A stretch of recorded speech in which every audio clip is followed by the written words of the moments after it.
The Complete Baby Zeke, Books 16 to 18, plus Valentine Special, The Way of the Zombie Warrior, Book 4.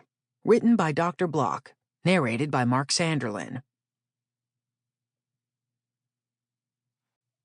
Valentine's Day for Baby Zeke, an unofficial Minecraft book. Holiday books for Minecrafters. Written by Dr. Block. Narrated by Mark Sanderlin.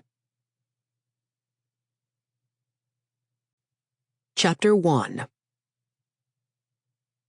It was early morning near the end of the summer when I stepped out the front door of my house. The leaves on the trees had just begun to show their autumn colors.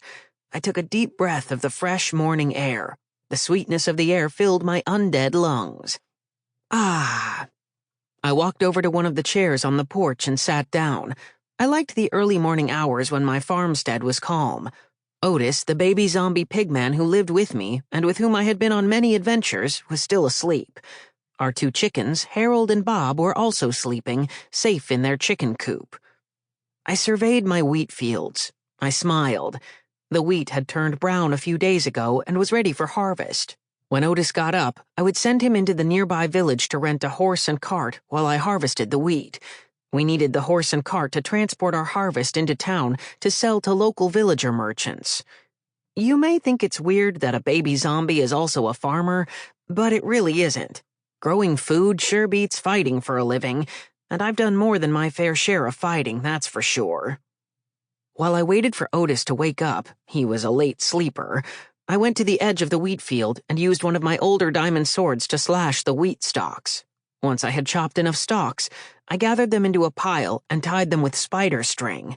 I kept at it, clearing about half the field, when I heard Otis call to me from the porch. "What are you doing out there, Zeke?" Otis asked, scratching his stomach. "Harvesting the wheat, obviously." "You know I don't care much about all this farming nonsense," Otis grumbled, stretching his arms above his head. "I'd rather just steal loot from annoying players." I put my sword away and walked back to the front of my house. When I got there, Otis was sitting in a chair eating from a jar of applesauce. "You sure do like applesauce these days," I said. "You know I stomp on apples when I get upset. Kill two birds with one stone. Calm myself down and make a supply of delicious food." I chuckled. "I didn't realize you're an efficiency expert now." Otis scowled at me as he continued to shovel applesauce into his mouth with a large spoon. I watched him, fascinated by how quickly he ate. "Look," I said, "I hate to interrupt your breakfast, but I need you to go to town and get a horse and a cart so we can transport the wheat into town and sell it." Sample complete. Ready to continue?